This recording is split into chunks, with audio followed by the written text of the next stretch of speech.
Buenas noches. Hoy en Enfoque de Actualidad hablamos de Europa 30 años después de que España entrara en la Unión.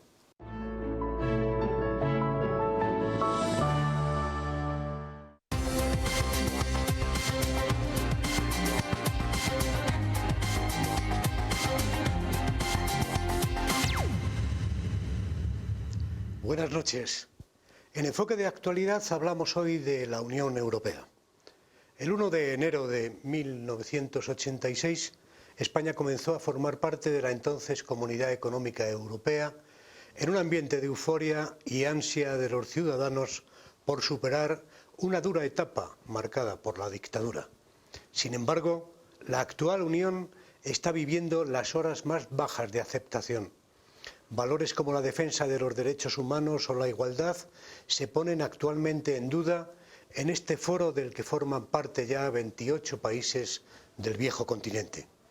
Junto al papel de los países más poderosos en la crisis económica, de los recortes, causa sonrojo y vergüenza ver cómo los mandatarios europeos han mercadeado con Turquía para quitarse de en medio a los refugiados que huyen del horror de los bombardeos de Siria.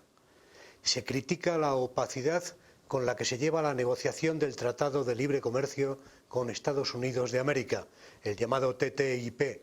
El Reino Unido celebrará un referéndum sobre la continuidad y los holandeses han dado un no mayoritario a un acuerdo de asociación entre Ucrania y el bloque. A los 30 años de la ilusión y la euforia crece el euroescepticismo. Muy buenas noches, Victoria Domínguez. Buenas noches. Y vamos a aproximarnos a Europa desde España con los datos que nos ofreces cada programa.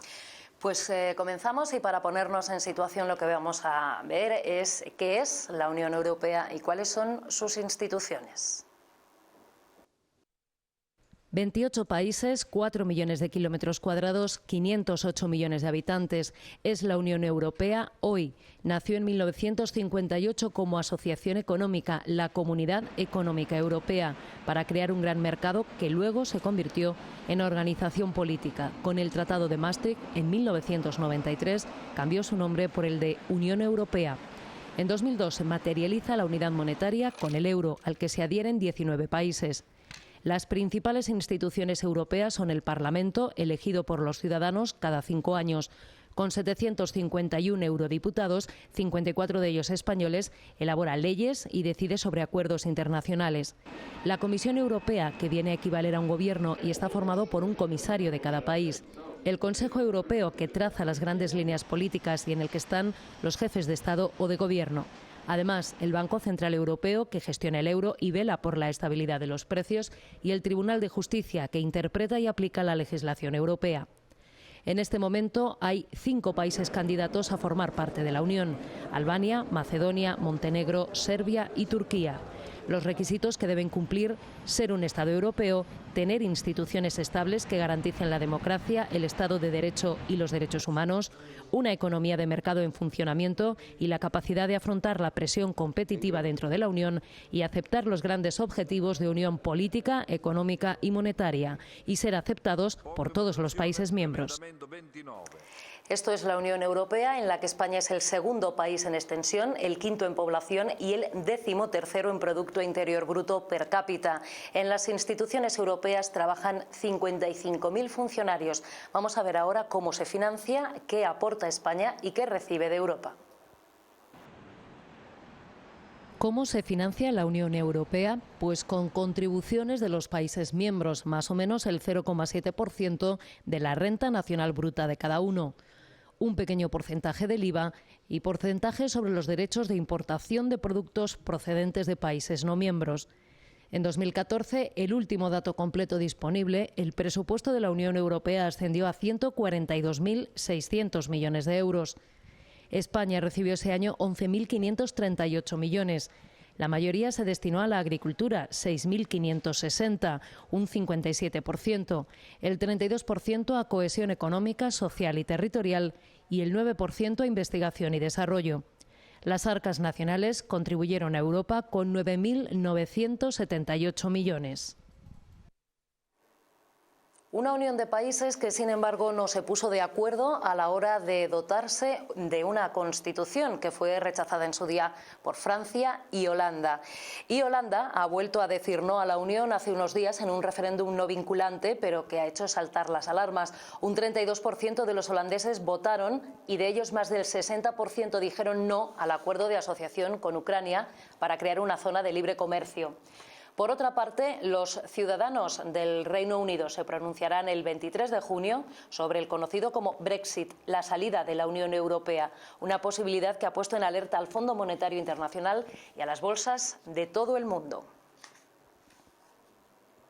Y de economía mundial se habla en la Unión Europea porque desde 2013 se negocia con Estados Unidos el Tratado Transatlántico para el Comercio y la Inversión, conocido como TTIP, un acuerdo que crearía la mayor zona libre de comercio del mundo y que tiene defensores y detractores. Estados Unidos y la Unión Europea suman cerca del 60% del PIB mundial, un tercio del comercio internacional de bienes y servicios y 800 millones de consumidores. Sobre esta base, la Comisión Europea negocia un acuerdo que define como ambicioso, global y equilibrado que establezca la liberalización recíproca del comercio de productos y servicios. Lo defienden los gobiernos de los países miembros, el Partido Popular Europeo, la Alianza de Liberales y Demócratas y Socialistas y Demócratas. Destacan que apuesta por el crecimiento y la creación de puestos de trabajo. Según un estudio de impacto en la economía española, el nuestro sería el cuarto país en crecimiento de empleo, entre 36.000 y 143.000. La renta per cápita subiría por encima de la media hasta un 6,55%. Aumentarían las exportaciones a Estados Unidos y las inversiones americanas en España. En contra del acuerdo, 500 ONGs de toda Europa, agrupadas en Iniciativa Ciudadana Europea, y en el Parlamento los Verdes y la Izquierda Unitaria. En Segovia, el Ayuntamiento aprobó una moción para declarar su rechazo al tratado a propuesta de Izquierda Unida. El secretismo con el que se está llevando a cabo este tratado. Pensamos que ese secretismo no es casual, sino que es intencionado, porque evidentemente si se supiese las consecuencias que pudieran tener ese tratado, seguramente la gente se movilizaría mucho más. Lo que hace es liberalizar todavía mucho más el mercado y dar un poder a las multinacionales, dejando a los estados en un segundo plano.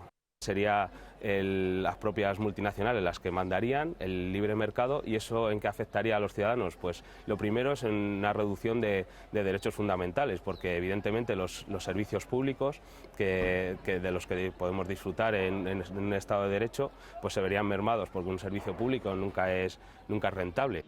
Y es que las empresas podrían acudir a un tribunal de arbitraje que estaría por encima del sistema jurídico de cada país. Los detractores del acuerdo entienden que además es un ataque a la democracia y a los derechos sociales, limitaría la negociación colectiva e introduciría riesgo de rebaja salarial. Además, ven difícil la armonización de leyes en materia de medio ambiente. Se abriría la puerta a la explotación de petróleo por fracking y de sanidad animal y seguridad alimentaria. En Estados Unidos la normativa es menos exigente. Y el otro tema de debate y de controversia es la crisis de refugiados, que para muchos está dando la verdadera medida de Europa. La Unión acaba de aprobar un polémico acuerdo con Turquía para dar respuesta a una situación ante la que parece no tener ideas. En estos barcos van los primeros deportados a Turquía. A cambio, se traerá al mismo número de migrantes desde ese país, donde ya hay 2,7 millones de refugiados sirios, hasta un máximo de 72.000. Las acciones que está emprendiendo la Unión Europea y los países miembros deben garantizar el cumplimiento expreso del derecho internacional humanitario, de los derechos humanos y la protección a las personas. El acuerdo entre la Unión Europea y Turquía ha empeorado considerablemente las condiciones de las personas que han llegado en los últimos meses a Europa. Fundamentalmente las que se encuentran en Grecia, las que han llegado a Grecia y las que están en la frontera entre Grecia y la antigua Yugoslavia, entre Grecia y Macedonia. Hay miles de personas en una situación de extrema vulnerabilidad. Este es el momento de demostrar la solidaridad de Europa.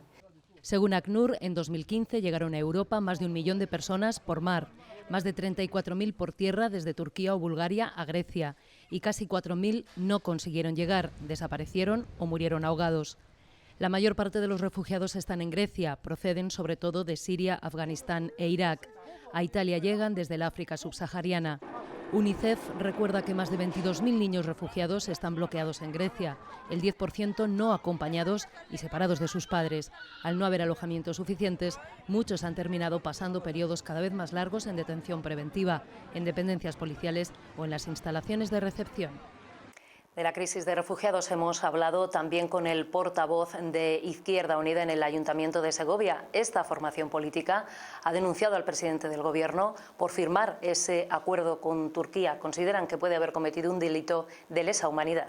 Estamos hablando de refugiados cuando les estamos negando ese derecho al refugio. Ha firmado un convenio con Turquía que se salta todos los derechos internacionales, ¿no? Se salta el convenio de Ginebra en el Estatuto del Refugiado, ¿no?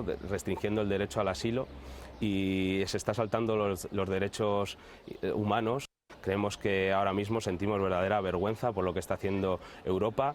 Hemos hecho un acuerdo con Turquía que precisamente no creo que sea un país que respete los derechos humanos, ¿no? Creemos que en ese sentido lo que están haciendo es poner precio a la vida de las personas. Pensamos que en una crisis humanitaria de este tipo debemos de estar a la altura y debemos de dar ese asilo, ese refugio que están solicitando miles de personas y que no lo hacen por gusto, que evidentemente a ellos les gustaría vivir en su país. Esa bandera, Aurelio, que veíamos detrás de Ángel Galindo es la bandera europea del balcón del Ayuntamiento, en la que hay un crespón en señal de luto. Izquierda Unida ha pedido que se retirara la bandera. Desde Alcaldía se ha considerado que hay que mantener la bandera para seguir defendiendo los valores europeos, pero que como rechazo al acuerdo con Turquía se ponía ese crespón. También se pidió la retirada de la bandera europea en la Diputación Provincial por parte del grupo de UPyD y en ese caso no han recibido respuesta. Es todo. Un decreto que parece que el del Ayuntamiento fue ayer, concretamente. Ayer, exactamente. Exactamente, muchas gracias. Victoria Domínguez, y buenas noches. Muchas gracias por la aportación, por los datos y por los testimonios que acabamos de escuchar y de ver. Y ahora mismo nos vamos a la calle para conocer también la opinión de un tema muy de actualidad vinculado a Europa, como son los refugiados. Nos trae el documento nuestra compañera Noelia Duque. Se cumplen 30 años de la entrada de España en la Unión Europea. No todo ha sido fácil. En los últimos años la crisis económica y en la actualidad la mayor crisis humanitaria desde la Segunda Guerra Mundial hacen preguntarse si los valores de solidaridad, libertad y derechos humanos todavía siguen vigentes. Hemos salido a la calle a preguntar a los segovianos su opinión al respecto. ¿Qué le parece la gestión que la Unión Europea está haciendo de la crisis de refugiados? Pues no me parece muy bien. ¿Por qué? No me parece muy bien porque están tratando de eludir un problema que creo que debería de ser nuestro y se lo están trasladando a Turquía, con lo cual hay mucha gente desamparada y que no está recibiendo la atención que deberíamos de todos los europeos tener con ellos. ¿Cree que es coherente esta actitud con los valores y los principios de libertad y de derechos que defiende la Unión? Pues no lo creo. Nosotros no somos europeos, nosotros somos sudamericanos. La reacción que están teniendo para nosotros es muy deshumanizadora, realmente muy deshumanizadora. Me da la impresión que están como están precisamente porque el país desarrollado y los países con mucha riqueza están como están precisamente. Una cosa es como consecuencia de la otra. Y no hacerse cargo del problema es una falta de humanidad muy dolorosa. Es muy triste. Estamos preguntando por la crisis de refugiados. ¿Qué le parece la postura que está teniendo la Unión Europea? Pues no me parece así muy justa, para mi entender, porque es normal que tengamos todos un derecho a la vida. Estamos preguntando por la crisis de refugiados en Europa. Prefiero no hablar. No se puede dar ya ninguna opinión, nada más que dejar que hagan, que no hacen nada y así estamos. Estamos preguntando por la crisis de refugiados en Europa. ¿Qué le parece la actitud que ha tomado la Unión Europea al respecto? Pues buena. Pues porque eso en definitiva siempre es interesante de que sea así. Bueno, pues yo qué sé, pero es que aquí también se necesita mucho aquí también en España, ¿no? Nosotros hemos sido migrantes, un pueblo de migrantes con una guerra civil, y se nos ha acogido en Alemania y en muchos lugares. Entonces yo creo que debemos de ser un poquito más solidarios en ese sentido, y no cerrar fronteras ni echar a gente al mar, y sobre todo a niños. ¿Es coherente esta postura con los valores, con los principios de libertad y de derechos que defiende? La libertad de la Europa, la antigua o vieja Europa, como la llaman, jamás ha sido así. Siempre ha acogido a la migración y a la gente que ha venido de fuera. Que yo no estoy muy informado porque yo soy de Costa Rica. He visto que en algunos países sí los reciben bien, en otros mal, que están cerrando fronteras en algunos lugares. Entonces, no sé, me parece que no es como bueno, porque ya es una crisis muy grande que está pasando en Siria regularmente. Entonces, sí deberían como colaborar más los países que están como cercanos a Medio Oriente realmente. Está muy bien eso, pero si viene todo el mundo para acá, ¿qué vamos a hacer con la gente que está aquí? Pues depende, yo creo que con eso hay tanta diversidad de opiniones y depende de lo que nos vayan a aportar, lo que haya que hacer. Yo creo que estamos sobredimensionados en el aspecto de los refugiados, porque hay muchísimo más de lo que podemos aportar en cada país. Yo creo que lo suyo es que se pongan valores para que la gente en Siria, en todos los países, se puedan quedar ahí. Yo creo que es el principio que tiene que hacer la Unión Europea, luchar por ello. Inmigración, solidaridad, situación económica, un tema complicado del que no muchos segovianos prefieren hablar. Esta es la opinión en la calle sobre la Unión Europea. Para hablar de Europa estarán en este plató el excomisario de Derechos Humanos del Consejo de Europa, Álvaro Gil Robles, y el miembro del Consejo Ciudadano de Podemos en Segovia, Daniel López Vela. Estaremos enseguida con ustedes. 3 minutos de publicidad.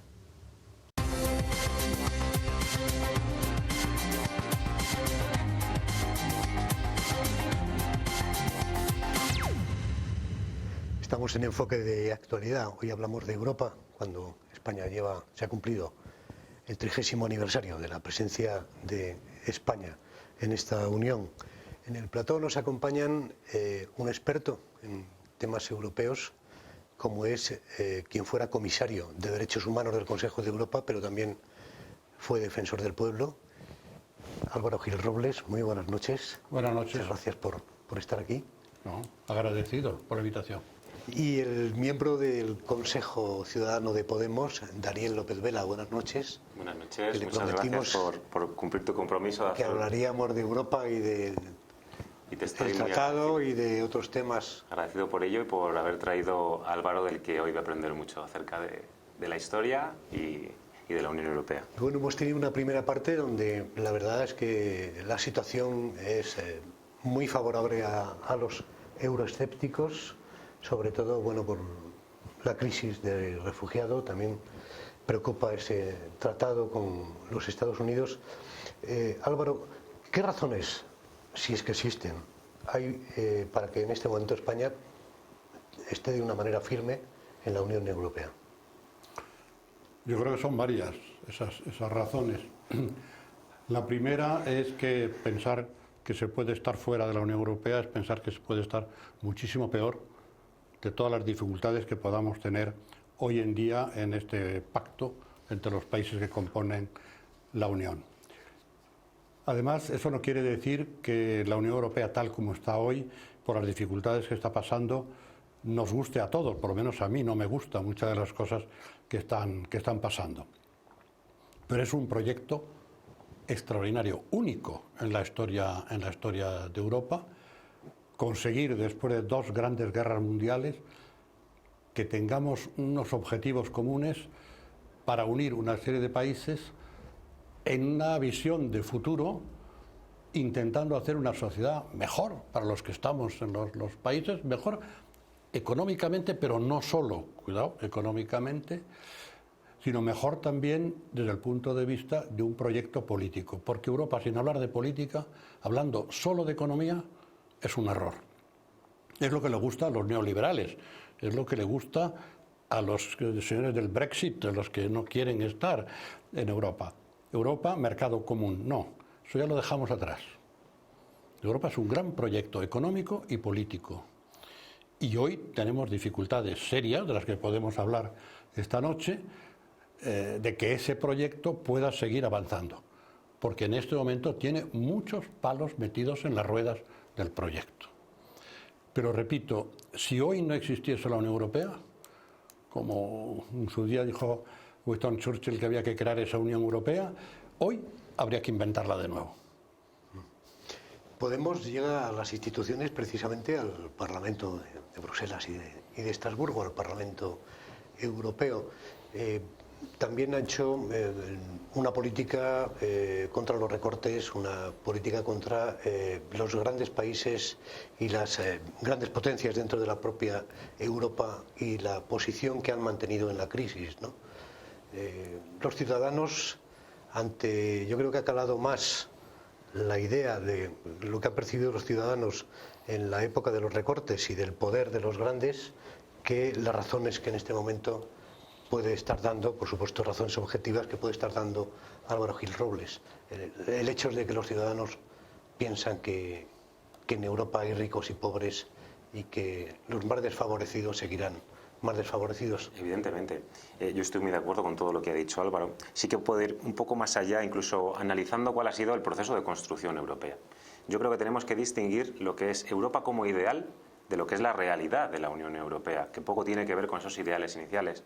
Hombre, si nos vamos al principio del proceso, también hay que entender que la construcción europea tiene que ver con un proyecto global de los Estados Unidos después de la Segunda Guerra Mundial, dentro del proyecto global de los Estados Unidos y del capitalismo. Había proyectos sociales que han quedado totalmente desterrados, como fue el Manifiesto de Beltetone, de Altiero Spinelli, en el que se habla de una Europa federal, la Europa de los pueblos, pero eso quedó totalmente desterrado por un plan mucho más moderado y vinculado al economicismo. Aunque aparecieran personajes como Schuman o Monnet, pero no restó un ápice de esos principios vinculados a los Estados Unidos y a su proyecto global. Actualmente, ¿qué es Europa? Pues actualmente es un proyecto donde el Estado social ha quedado totalmente destruido. La Europa social no existe. Con el Acta Europea se le dio el golpe de muerte y con el Tratado de Maastricht fue enterrada. De vez en cuando surge una crisis, se le toma el pulso al cadáver, creyendo que todavía tiene algo, pero la Europa social ya desapareció hace tiempo. Y eso ha sido por cómo se ha forjado esa construcción. El hecho de que se haya hecho una unión monetaria vinculada a una unión bancaria, pero no se haya esforzado en hacer una unión fiscal y en hacer una gobernanza que equilibrara esos poderes, pues ha creado dos Europas. Una Europa excedentaria como la Europa del Norte, que ha invertido todo su excedente en una Europa del Sur y que provocó la burbuja inmobiliaria que hemos pagado nosotros con todo nuestro cuerpo. Y ahí es donde hemos visto la incapacidad de las instituciones europeas, que cuando los países periféricos, que nos llamaban los PIGS, tristemente nos llamaban los PIGS, solicitamos que desde el Banco Central Europeo se comprara deuda para poder atajar el problema que teníamos, no se hizo, y eso lo estamos pagando ahora, esos sobrecostes los estamos pagando ahora, porque pagamos cada día 100 millones de euros por culpa de dejarnos a expensas de los especuladores del euro. Es decir, que la Unión Europea tuvo unos ideales que finalmente a España y a los países que estamos en esa periferia europea lo estamos pagando muy caro. No sé, si Álvaro Gil Robles... Bueno, yo creo que es un análisis válido, pero que tal vez tendremos que complementar con algunas otras cosas más. Es decir, hay que pensar que cuando terminó la Segunda Guerra Mundial, Europa estaba absolutamente destrozada. Si no es por el Plan Marshall de los Estados Unidos, Europa no sale. Nosotros no tuvimos Plan Marshall porque estábamos con una dictadura y nos hemos quedado 40 años al margen de la historia de la construcción de Europa. Pero sin el Plan Marshall, Europa no hubiese salido adelante. Sin las tropas alemanas, las tropas americanas luchando en Europa por derrotar el nazismo, tampoco. Por lo tanto, esa influencia americana era la realidad del momento, es decir, una guerra terminada contra el nazismo, contra el más horrible sistema de violación de derechos humanos, con una Europa dividida, países que habían quedado en la órbita de Stalin y del comunismo, y otros en el fascismo. Y en ese medio Europa aparece como un espacio nuevo de entendimiento político y económico para el futuro, para nunca más volver a la guerra. Esa era la idea esencial, como bien ha dicho, de Jean Monnet, de Maritain, de mucha otra gente que estuvo trabajando en ese terreno. Ahora, ¿lo hemos conseguido? Yo creo que se han conseguido muchas cosas. Hay que seguir siendo crítico, pero se han conseguido muchas cosas. Ya no es el viejo mercado, hay que reconocerlo que no lo es. Hay una Europa del Parlamento Europeo, de implicación. Lo que pasa es que los nacionalismos juegan todavía muchísimo y hace que nosotros, los ciudadanos, los españoles, los primeros, que por cierto somos de los más europeos que hay, o preeuropeos, todavía no entendemos que el proyecto europeo es más importante que el proyecto español, porque dependemos del futuro nuestro de que funcione Europa, porque si no, en el mundo globalizado en el que estamos, esto no funciona. Pero que no funcione solo como mercado, exacto, que funcione con la opinión de los ciudadanos a través de un Parlamento, un control democrático, y que la Comisión no sea un poder autónomo como lo es en este momento, prácticamente controlado solo por el Consejo Europeo, que es la reunión de jefes de Estado y de Gobierno. Luego vamos a... ustedes defienden, veo que están de acuerdo, un gobierno efectivo, votado por los ciudadanos europeos, aunque a costa de lo que se podría definir como la autonomía de los Estados, es decir, que es la cesión de soberanía, ¿no? Claro, es decir, tenemos que ir a acostumbrarnos a la idea, yo creo que Daniel lo ha dejado caer aquí, que tenemos que ir a una federación de Estados. Europa, para que funcione, no solamente puede ser un mercado, porque eso prácticamente ya está hecho. Ya está hecho, la libre circulación de bienes, bueno, la de personas estaba, porque en este momento estamos volviendo a la época de los muros, de las barreras, en fin, un espanto. Tenemos que hablar de eso después como los valores de Europa. Pero esa construcción política, que el Parlamento Europeo será un verdadero parlamento potente, fuerte, elegido por todos los ciudadanos europeos, que controle la Comisión, que sea un gestor y que los jefes de Estado no sigan teniendo la llave, yo porque soy Alemania poderosa o yo soy Francia poderosa. Eso no puede ser. Claro, sí, eso es a lo que me refería cuando comentaba que esto, bueno, me retrotraía a la Segunda Guerra Mundial, al proyecto de los Estados Unidos, porque también estamos en un momento adecuado como para poder analizar dónde han estado los errores.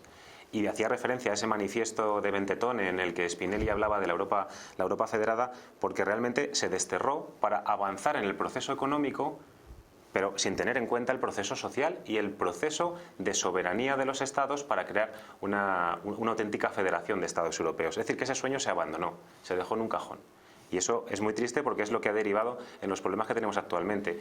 Venimos denunciando desde hace muchos años que las instituciones europeas están secuestradas por los mercados, por los intereses financieros, y que cuando hablan, hasta los propios políticos que están en Bruselas o en Estrasburgo, lo han dicho en alguna ocasión, que se dan cuenta que hablan, pero no hablan para la ciudadanía, que están manejando un lenguaje que no tiene nada que ver con el de los ciudadanos. Hasta Delors dijo que Europa era un objeto político no identificado, y esa es la situación que nos ha derivado ahora mismo. Tenemos unas instituciones que no velan por los intereses de la ciudadanía.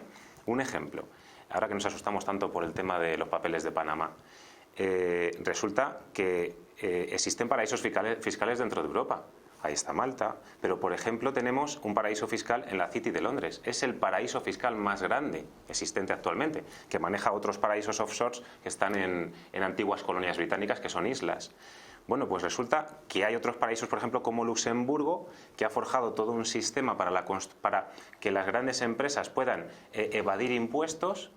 Y resulta que quien ideó ese sistema fue el exministro de Finanzas luxemburgués y ex primer ministro luxemburgués, que es el actual presidente de la Comisión Europea, Juncker. Es decir, ¿para quién gobiernan esas personas? ¿Gobiernan realmente para los ciudadanos o gobiernan para IKEA, para Burberry o para aquellas empresas que se han beneficiado de esa arquitectura que creó el mayor responsable actualmente del poder ejecutivo de la Unión Europea? En la Carta de los Derechos Humanos de la Unión Europea de 2009 se habla de la protección de los derechos precisamente de los desplazados. La protección, los derechos humanos, la solidaridad eran algunos de los valores de la democracia, eran algunos o son algunos de los valores de la Unión Europea, independientemente de la situación económica que es de la que acaban de analizar en este momento. Pero precisamente, si uno de los valores es la protección de las minorías, la protección de los desplazados, sí que ahora nos está dando un ejemplo en esas imágenes que estamos viendo de los desplazados de Siria, cómo atraviesan fronteras, cómo son desplazados a Turquía para que ni siquiera ingresen o sean repartidos y acogidos en países de la Unión. ¿Cómo ve esta crisis de los refugiados? Usted que ha sido además un alto cargo y representante de derechos humanos en Europa. La verdad es que es muy triste el espectáculo que está dando digamos, los órganos, las instituciones europeas al afrontar este fenómeno o problema. Yo no quiero hablar de problemas, sino el fenómeno de la inmigración producida, en este caso, o exacerbada por la guerra que está habiendo en Siria. Ha sido un error absoluto, un error absoluto. El cómo se ha enfocado, con la idea de lo más rápidamente posible tenemos que quitarnos este problema de encima, como sea, es olvidar totalmente un valor fundamental de la Unión Europea, que es la solidaridad.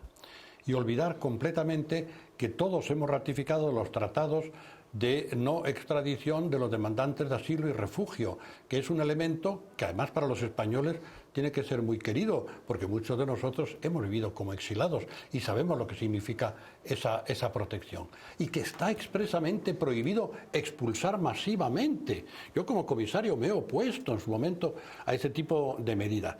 Que haya podido estar esa posibilidad en un primer documento de la Unión es sencillamente escandaloso, que hayamos llegado a ese grado de olvidar los valores fundamentales. Se ha corregido, se ha hecho marcha atrás y ahora se ha puesto en marcha todo un procedimiento de ver caso por caso. Pero se han perdido 2 años. ACNUR advirtió de esta situación hace 2 años. ACNUR de Naciones Unidas, la Agencia para los Refugiados, advirtió de que esto podía pasar, que la Unión tenía que tomar medidas y prepararse. Y no hemos preparado ni equipos, ni gente, ni nada. Y hemos dejado a Grecia prácticamente abandonada ante una ayuda masiva y, perdonen, pero para mí un gran respeto para Grecia, porque en la situación económica que está, las dificultades que están pasando, la humanidad que han demostrado en el primer momento con todos los inmigrantes que han llegado, ha sido enorme. El gobierno griego y la sociedad griega, aunque haya grupos xenófobos en algún momento que han reaccionado. Pero Europa les ha dejado tirado. Y luego nos encontramos con el segundo fenómeno, que yo como comisario he advertido muchas veces a lo largo en el Consejo Europa, en el Comité de Ministros y otros. Atención, porque esta Europa que estamos construyendo no compartimos todos los mismos valores. No los compartimos. Con la última ampliación han entrado una serie de países que tienen otros valores. Son atlantistas, para empezar, porque piensan que Estados Unidos son los únicos que les han defendido, no Europa. Y segundo, están terriblemente destrozados en su tejido social por 50 años de comunismo. Y por lo tanto tienen un fuertísimo autoritarismo en medio. Polonia, con las leyes que está aprobando totalmente, no solo inconstitucionales, sino en contra de los valores de la Unión. Hungría, y ahora se ponen a construir muros, que está... Si hemos derribado el muro de Berlín y ahora estamos construyendo muros entre nosotros. Eso es una filosofía muy difícil de superar. Fíjese, cuando se hizo esa ampliación, a mí me pidió la Unión Europea que hiciese el informe en materia de derechos humanos sobre los 10 países que iban a entrar. Y hablando de las minorías, advertí que en los países bálticos había minoría rusófona, varios cientos de miles que no tenían la nacionalidad de esos países, que tenían, parece increíble, un pasaporte de no ciudadano, que no podían votar, no ponían derechos sociales ni derechos políticos, que podían trabajar y tener seguridad social, pero nada más. Me dijeron, bueno, dije, eso va en contra del artículo 8 del Tratado de Maastricht. Si entran, somos ciudadanos europeos, todos iguales. ¿Vamos a tener un gueto? ¿Una minoría de personas que no son ciudadanos dentro de la Unión? No se preocupe, que eso se han prometido que lo arreglan después, hasta hoy. Hasta hoy. Claro, es que esto...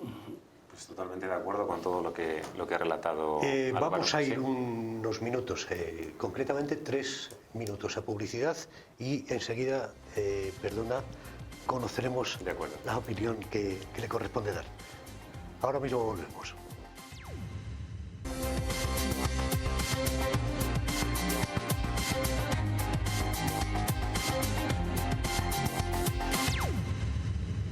Estamos en Enfoque de Actualidad, hablando de Europa, hablando con el excomisario de Derechos Humanos del Consejo de Europa, Álvaro Gil Robles, y con el miembro del Consejo Ciudadano de Podemos Segovia, Daniel López Vela, al cual le hemos quitado la palabra para pasar a publicidad, pero además la tiene en este momento precisamente para hablar de esa crisis de refugiados y de los valores de la Unión, a los que también hacía referencia el excomisario. Pues para aquellos que tenemos un verdadero sentir de una verdadera Europa de los valores, una verdadera Europa como ideal, pues esto es una tragedia que viene a representar aún más el hecho de que la Unión Europea no representa esos valores. Y tiene que ver pues por un desarrollo de la Unión Europea que no estaba centrado en la realidad. La Unión Europea creó un mercado en el que un montón de personas, los europeos de ciudadanía, van a vivir perfectamente y van a construir unas fronteras en el cual nadie iba a entrar. Claro, eso se hace de una manera ilusoria y de una manera muy poco ética, porque lo que se genera con esa situación es no entender la geopolítica del momento en el que se está desarrollando. No es entender que tenemos unos vecinos que en algún momento, como ha sido la crisis o como ha sido la cantidad de conflictos que hemos estado viviendo estos últimos años, tarde o temprano iban a necesitar o un asilo o una protección. Por cierto, todavía no son refugiados, son desplazados, porque todavía no les hemos dado esa posible categoría, no les hemos ayudado a convertirse en personas que sean refugiados y hay que tenerlo en cuenta. La Unión Europea ha fracasado totalmente, no ha sido capaz de dar respuesta, y toda la construcción que ha hecho en esos niveles, es decir, desde el no respetar su propia legislación, los acuerdos de Schengen o los acuerdos de Dublín, ni siquiera ella está respetando. La Unión Europea no podría entrar en la Unión Europea si quisiera ahora mismo, porque no respeta su propia normativa, y eso pues ha generado una tragedia humana que, por cierto, otro de los problemas intrínsecos, a la hora de tener que soportar un verdadero problema, la Unión Europea no funciona, porque aquí cada uno va a lo suyo. No hay una política común y cada uno de los países está haciéndolo como puede. Yo también quiero resaltar el trabajo que está haciendo Grecia, que con la situación que está viviendo es la que está soportando sobre sí misma la tensión de estar en la frontera. Pero claro, ¿cuál ha sido la respuesta de la Unión Europea? Frontera, militarización e impedir que siga entrando más gente. Eso significa una política cortoplacista, poco ética y que rompe con los verdaderos ideales y los valores de la Unión Europea. Creo que cometemos un gran error, y como no tengamos en cuenta cuál es la geopolítica, aparte de entender que la Unión Europea ha fracasado como país que debería, o como entidad que debería intervenir en los diferentes conflictos. Hay que entender que las personas que están huyendo de la guerra vienen de una guerra de Siria en la que no hemos sabido atajar ni hemos sabido afrontar una política común, no hemos sabido ayudarles, no hemos sabido generar una democracia consistente en aquellos lugares. Hay que entender que muchos vienen de Irak y la guerra de Irak fue promocionada por este mismo país o por un gobierno que hizo una guerra en contra de su propio país, como fue el gobierno de Aznar. Es decir, que estamos viendo cómo la política comunitaria fracasa cuando realmente tiene que enfrentarse a las verdaderas cuestiones de calado, como es una tragedia que se está produciendo en el Mediterráneo. Y de nada sirve poner más fronteras, porque encima lo que genera es que las mafias utilicen a las personas como un elemento para enriquecerse, y si no ponemos medidas, uno de los grandes miedos que se viene, porque esto además ha servido para generar un envenenamiento del discurso en muchos postulados que además alimentan la xenofobia y el racismo, de que de esta manera lo único que hacen es entrar terroristas, ¿no? Es gente que huye de la guerra. Y si no atajamos el problema de las mafias, lo que estamos generando es que a través de las mafias puedan entrar personas que verdaderamente puedan cometer barbaridades en Europa.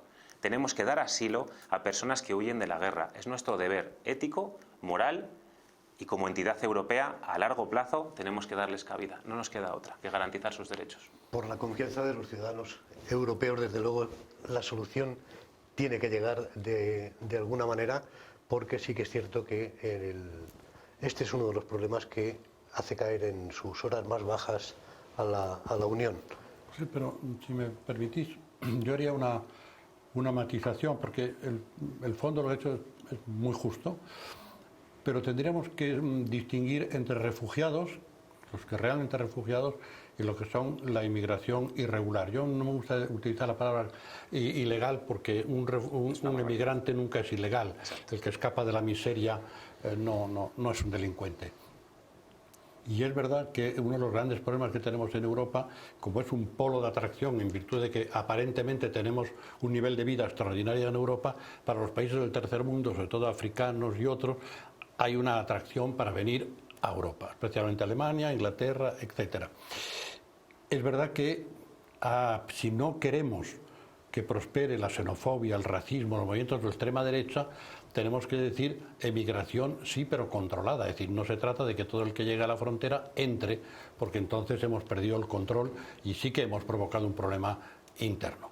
Habrá que ver las necesidades de migración que tiene Europa, y las tiene, porque es un enorme error decir que la migración es un problema. Europa tiene la riqueza que tiene gracias a la inmigración, no lo olvidemos, ¿eh? Ahora, es verdad que no podemos acoger a millones de africanos que vengan o millones de asiáticos. Por lo tanto, hay que desplegar una política de inmigración europea hacia los terceros países, primero para provocar que la gente se pueda quedar a trabajar y a vivir en su país y no tenga que emigrar hasta Europa, y luego separar los que son verdaderos refugiados que hay que acoger y proteger hasta que puedan volver a su país, que eso es lo que dicen los tratados, del emigrante irregular que intenta colarse como refugiado. Es muy humano, pero que obviamente también eso hay que tratarlo si no queremos provocar un problema interno en Europa de extrema derecha y de racismo, como está pasando con Le Pen o en Alemania u otros, aprovechando este sistema. Los emigrantes vienen a quitarnos el trabajo, etcétera, etcétera, etcétera. Todas estas mentiras y falacias. Ese control pasa primero por dar cabida a todos aquellos que están huyendo de la guerra, porque verdaderamente tenemos que hacerlo, y segundo, porque tenemos que hacer una política a largo plazo en la que tenemos que ayudar a esos países a salir adelante. Pero es que es fundamental, la Unión Europea es uno de sus principios, es algo por lo que ha abogado siempre, tenemos que ayudarles. Y por supuesto, eliminar ese acuerdo con Turquía que clama al cielo, porque rompe con los derechos humanos y rompe con todos los tratados internacionales en los que estamos inmersos. De hecho, Turquía no es un país seguro. Cerramos esta interesante charla. Nos queda muy poco tiempo para hablar de todos los temas que realmente también preocupan a los ciudadanos, pero sí que es diferente porque es económico. Escuché a una compañera suya, eurodiputada, decir que el Tratado de Libre Comercio con los Estados Unidos era como la Constitución de las multinacionales. Sin embargo, en estos días he leído a un diputado del Partido Socialista decir que el tratado es una forma de protección a España de la amenaza china, que supone renunciar a 340.000 empleos y a un incremento de las exportaciones de un 32% en los próximos años. Aquí sí que hay una discrepancia clara. Me gustaría conocer la opinión que tienen en Podemos sobre el Tratado de Libre Comercio. Sí. Bueno, no sé qué político se le ha comentado eso, pero verdaderamente de socialista tendría poco, porque lo que está apoyando es un acuerdo de libre comercio que beneficia a las multinacionales y al gran capital, y que precisamente no es empleo lo que va a crear. A grosso modo, el Tratado de Libre Comercio, el TTIP, es un acuerdo de libre comercio que se está firmando entre la Unión Europea a través de la Comisión Europea, que es su máximo órgano ejecutivo, y el gobierno de los Estados Unidos. El objetivo es eliminar cualquier obstáculo al libre tránsito de mercancías a ambos lados del Atlántico. Claro, esto expresado así hasta suena bien, pero también tenemos que entender que llevamos 40 años bajo el rodillo del pensamiento neoliberal y hemos asumido un lenguaje que nos parecen maravillosas cosas como privatización, flexibilización laboral, armonización legal a la baja, cosas que suenan muy bien, pero hay que entender qué es el TTIP. El TTIP, como decía, quiere eliminar las barreras al libre comercio. Entre Estados Unidos y la Unión Europea no existen aranceles prácticamente. ¿Cuáles son los obstáculos al libre comercio y a los beneficios de esas grandes multinacionales? Nuestros derechos y nuestras normas. ¿Qué se está negociando? Un elemento importante que hay que entender. Uno de los principios que quiere establecer Estados Unidos en este tratado es lo que se conoce como armonización legal a la baja. Es decir, que toda la legislación existente entre Estados Unidos y en la Unión Europea se va a coger aquella que es más flexible y más laxa. Por poner un ejemplo que podamos entender, si el control fiscal en Estados Unidos es mucho más duro que en la Unión Europea después de la última crisis financiera del 2008, vamos a coger la de la Unión Europea. Pero pongo otro ejemplo mucho más, que vamos a entender mucho mejor. Si la legislación laboral en la Unión Europea es mucho más estricta después de años y años de lucha para conseguir esos derechos, y la de Estados Unidos es mucho más laxa, porque prácticamente no hay ni cumple la mayoría de los compromisos a nivel laboral, vamos a coger la de Estados Unidos, vamos a poner en riesgo los derechos de los trabajadores y principalmente de aquellos sectores como las trabajadoras, que están más protegidas por una legislación que ha costado muchísimos años de lucha. Eso es lo que nos estamos jugando. Pero esto va mucho más allá. Cuestiones más tangibles. Si esto fuera tan beneficioso, ¿por qué no sale a la luz? Una de las cosas que nos asusta tanto es el oscurantismo con el que se está llevando a cabo el TTIP. Se está negociando. La máxima responsable es Cecilia Malmström, que es la comisaria europea para el comercio, que como sabéis la Comisión Europea está formada por socialistas y liberales y populares, y realmente lo que se está negociando es nuestra propia soberanía a través de un oscurantismo. Mirad lo que se hizo para intentar acabar con este oscurantismo cuando la cosa salió a la luz. Se creó, y así lo anunció Cecilia Malmström, el Reading Room, un lugar donde los responsables políticos en la Unión Europea, nuestros eurodiputados elegidos democráticamente, tendrían acceso a los documentos. Una sala de 6 metros cuadrados en la que los eurodiputados tienen que pedir permiso con antelación, no pueden entrar ni con bolígrafo ni con teléfono móvil y tienen que entrar solos y tienen que firmar 14 hojas con sanciones penales si filtran información de lo que allí existe. Nos asusta mucho porque se está negociando nuestra soberanía alimentaria y nuestra seguridad y nuestros derechos. Lo llamamos tratado vampiro. Sabemos que cuando salga a la luz se echará abajo. Tenemos unos segundos, yo no sé si le queda a Álvaro Gil Robles, europeísta. Sobre este tema. Si le queda un es que lo que acabamos de escuchar se pueda compartir o no, porque el famoso tratado lo lanzó el señor Obama en 2013 y lo quiere terminar antes de su mandato. La verdad es que el comercio entre la Unión Europea y Estados Unidos son 2.300 millones de euros por día. Por lo tanto, es un fenómeno económico que hay que regular. A lo mejor no así, pero hay que regularlo. Y segundo y último, y termino para que vean, esto refuerza lo que yo he estado diciendo, la importancia de que los ciudadanos de cada país participen en las elecciones europeas, porque el Parlamento Europeo es el que tiene que aprobar este tratado. Muchísimas gracias, Álvaro Gil Robles, muchísimas gracias, Daniel López Vela, muchísimas gracias a todos ustedes por estar con nosotros esta noche. Les esperamos el miércoles y les voy a dar un consejo. El domingo en el kiosco compren un nuevo periódico, El Día de Segovia.